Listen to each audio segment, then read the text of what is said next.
True confidence is quiet. Insecurity is loud. While most people mistake arrogance or extroversion for confidence, psychology tells us that genuine self-assurance looks very different. It is not a performance. It is a state of internal stability.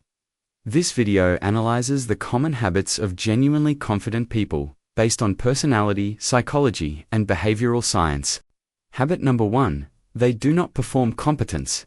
The loudest person in the room is rarely the most confident. In psychology, this is often explained by the Dunning-Kruger effect. Individuals with lower ability often suffer from illusory superiority, mistakenly assessing their cognitive ability as greater than it is. Conversely, high performers often underestimate their competence because they assume tasks that are easy for them are easy for everyone. Genuinely confident people have nothing to prove. They do not feel the compulsion to announce their achievements, interrupt others to correct them, or dominate the conversation to appear intelligent. Their validation is internal. They know what they are capable of, and that is sufficient. When you see someone constantly broadcasting their success or hustle, you are often witnessing a defense mechanism, a frantic attempt to convince themselves, not you, of their worth. Habit number 2. They listen more than they speak. There is an inverse relationship between confidence and the need to be heard. Insecure individuals listen to respond, while confident individuals listen to understand. This is rooted in secure attachment theory.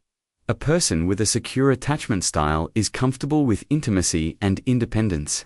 They do not view a conversation as a battle for dominance. Confident people ask open-ended questions. They are willing to yield the floor because their ego is not tied to being the center of attention. By listening, they learn. By speaking, they only repeat what they already know. If you find yourself planning your next sentence while someone else is talking, you are prioritizing your ego over the interaction. Confident people are comfortable with the silence that follows a statement, using it to process information rather than rushing to fill the void. Habit number 3. They are comfortable being wrong. Insecurity interprets being wrong as a personal attack. It triggers a fight or flight response in the amygdala, making the person defensive or aggressive. Genuine confidence disassociates the idea from the identity. Confident people practice intellectual humility. When their information is corrected, they do not view it as a loss of status. They view it as an acquisition of new data. They will openly admit, "I don't know," or "I was mistaken." This is because their self-worth is not fragile. It is not built on the precarious foundation of always being right. It is built on the ability to learn and adapt. If you cannot admit when you are wrong, your confidence is a facade protecting a fragile ego. Habit number 4. They possess an internal locus of control.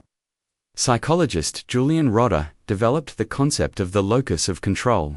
People with an external locus of control believe that life happens to them. They blame luck, fate, or other people for their circumstances. This breeds victimhood and insecurity. Genuinely confident people operate with an internal locus of control. They believe that they are responsible for their actions and the outcomes of their lives. If they fail, they do not blame the system. They analyze their input. This habit eliminates the need for complaining. You will rarely hear a confident person complaining about circumstances they cannot change. They either accept the situation or they take action to change it. They understand that complaining is a passive activity that drains cognitive resources without offering a solution. Habit number 5. They do not seek external validation. Most human behavior is driven by a dopamine reward loop seeking social approval. We post on social media, we dress a certain way, and we speak in specific tones to garner likes, nods, and smiles. This is other esteem, not self-esteem. True confidence is the ability to move forward without applause. Confident people have decoupled their self-image from the feedback of others. They do not need you to tell them they did a good job, they know they did. This makes them dangerous in a competitive sense, because they cannot be manipulated by flattery or destroyed by criticism. When you rely on others to build you up, you also give them the power to tear you down. Confident people keep that power for themselves. Habit number 6. They set and enforce boundaries. There is a misconception that nice people are confident. Often, excessive agreeableness is a sign of high neuroticism and a fear of conflict. Confident people are not necessarily nice, but they are kind and assertive. They understand that their time and energy are finite resources. They are comfortable saying no without offering a lengthy excuse. In psychology, over-explaining is a trauma response, a way to manage the emotions of the other person to avoid rejection. Confident people state their boundary clearly. I cannot do that. They do not apologize for prioritizing their own well-being. They understand that you teach people how to treat you by what you tolerate. If you tolerate disrespect, you are signaling that you do not value yourself. Habit number 7. They celebrate the success of others. Insecurity operates on a zero-sum mindset. The belief that if someone else wins, I lose. If someone else is beautiful, I am ugly. If someone else is smart, I am dumb. This triggers envy and resentment. Genuinely confident people operate on an abundance mindset. They understand that someone else's success does not diminish their own. In fact, they are often the first to offer praise or support. This is because their confidence is not comparative. They are not ranking themselves against the hierarchy of the room. When you see someone tearing others down, gossiping, or minimizing the achievements of their peers, you are seeing a person who feels small. Only a person who feels enough can genuinely enjoy the success of another. Habit number 8. They engage in delayed gratification. Confidence is effectively trust in oneself. This trust is built through the habit of keeping promises to yourself. The psychological marker of high success, as famously shown in the Stanford marshmallow experiment, is the ability to delay gratification. Insecure people often seek cheap dopamine, impulsive spending, substance abuse, attention-seeking behavior to soothe their anxiety. Confident people can endure discomfort in the present for a greater reward in the future. They exercise when they are tired. They work when they are unmotivated. This discipline builds a psychological track record. They know they can rely on themselves to do the hard things. That self-trust is the bedrock of their confidence. Habit number 9. Their body language is open. While this video focuses on psychology, physiology plays a role. The facial feedback hypothesis and research into power posing, though debated, suggest a link between how we hold ourselves and how we feel. Confident people take up space. They do not cross their arms to protect their vital organs, a subconscious defensive posture. They do not hunch their shoulders to appear smaller. They maintain eye contact, which increases oxytocin and establishes dominance without aggression. They move with purpose. Insecurity manifests as fidgeting and necessary movements that signal a high state of nervous arousal. Confident people are comfortable in their own skin and in the environment they occupy. Habit number 10. They embrace failure. Perfectionism is not a pursuit of excellence. It is a form of insecurity. It is the fear of being judged for a mistake. Confident people adopt a growth mindset, a term coined by Carol Dweck. They view failure not as a definition of their character, but as data. When a confident person fails, they do not say, I am a failure. They say, I failed at this task. The distinction is critical. Because they do not fear the identity-crushing weight of failure, they are willing to take risks. They are willing to look foolish in the short term, to master a skill in the long term. Insecurity is paralyzed by the fear of looking stupid. Confidence is the willingness to look stupid on the path to becoming smart. Habit number 11. They practice self-compassion. This is often overlooked. We assume confident people are hard on themselves. In reality, they are self-compassionate.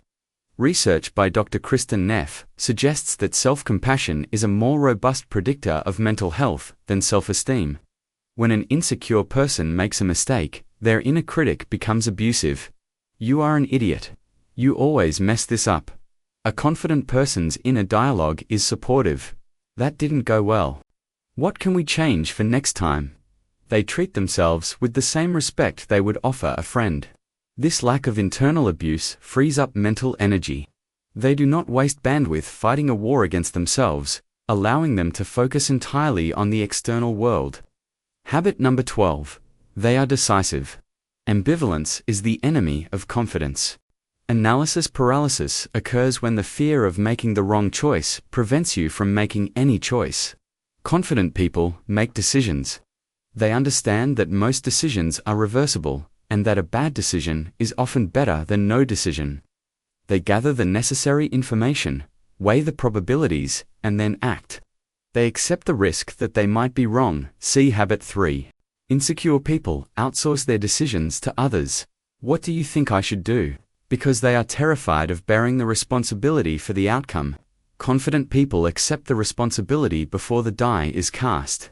Habit number 13. They do not react emotionally. Stoicism is a common trait among the confident. This doesn't mean they have no emotions. It means they have emotional regulation. Between the stimulus, what happens to you, and the response, what you do, there is a space. In that space lies your power. Insecure people are highly reactive. If they are insulted, they explode. If they are ignored, they despair. Their emotional state is dictated by their environment. Confident people are the thermostat, not the thermometer. They set the emotional temperature of the room rather than reacting to it. They can observe an insult, analyze the intent of the person delivering it, and choose to ignore it. They understand that an emotional reaction is a surrender of control. Habit number 14. They are consistent. Finally, confidence is not a mood, it is a habit. It is the result of keeping the promises you make to yourself, day after day. You cannot hack confidence. You cannot fake it until you make it until the mask slips. Genuine confidence is the residue of hard work. It is the knowledge that you are competent, capable, and resilient. It is built by facing the things you fear, by speaking your truth, and by accepting yourself, flaws and all. It is a quiet, steady force that does not need to shout to be heard. If you want to understand how to protect your mind from those who would prey on your insecurities, watch the video on manipulation techniques here. Or, if you struggle with fitting in, watch the breakdown of the struggles of highly intelligent people. Subscribe for more.